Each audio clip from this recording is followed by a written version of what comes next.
When's he going to have some more of the higher-end fruit? Peter Testa wasn't surprised that it took more than 4 years to plan out and build a $22.5 million state-of-the-art green facility for his company. What the Southside produce wholesaler didn't expect was the estimated 6 extra months it took to obtain City of Chicago permits and licenses for many parts of the building that simply had no code, things like wind turbines and solar panels.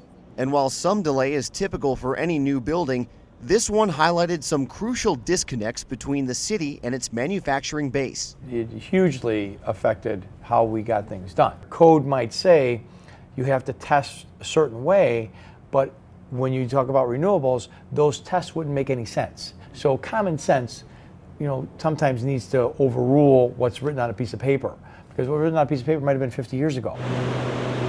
It was experiences like that of Testa Produce that prompted staff members of the Chicago Department of Housing and Economic Development to create the Chicago Sustainable Industries Initiative, or CSI.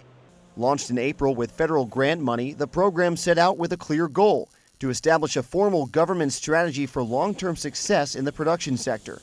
That meant clearing red tape and other roadblocks to create a manufacturing mecca for an industry that generated more than $50 billion in collective revenue in Chicago last year alone. If you come up with ways to do stuff, this is where you want to go and make it. City Development Deputy Commissioner Kathy Dickett is part of a team trying to help the city be more manufacturing friendly. Step one for CSI was to gather data. A survey of 183 manufacturing companies in the Chicagoland area showed that inefficient city regulations and taxes are among the toughest obstacles for doing business, and called for more hands-off, streamlined government involvement in the production sector.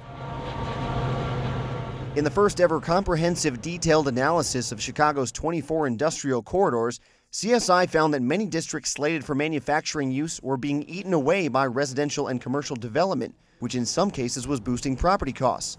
In 2009, Chicago's property tax rate on an industrial site was 1.4% of assessed value.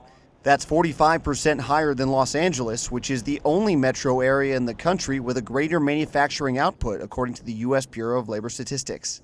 For some companies, the difference between maybe losing 10% of business and gaining 10% of business is the difference between survival and death. That's 192,000 quarts of cleaner. Bert Klein is the president of Chicago-based Portion Pack Chemical on the Near West Side and serves on the steering committee for CSI.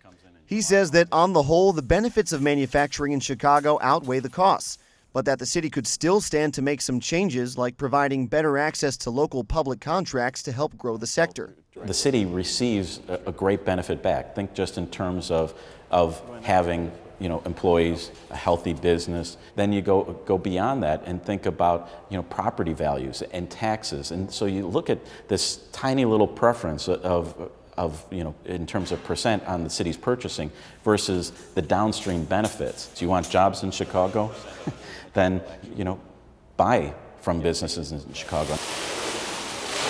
CSI won't make its final recommendations to the Chicago City Planning Commission on a government strategy until next April, but some of its work is already starting to take flight. This month, Mayor Rahm Emanuel announced the creation of a new 10-person innovation team to find ways to reduce the amount of time businesses spend waiting to get permits or licenses. It's a small step and pales in comparison to the state's controversial workers' comp reform bill and the head tax that applies to companies with more than 50 employees, but it's part of what the CSI initiative hopes will be a long-term shift toward manufacturing growth in the Windy City. This is a place where you do manufacturing. And not that other places don't, but this is a place where you learn all the new ways to do it, and all the best people in manufacturing are doing it here.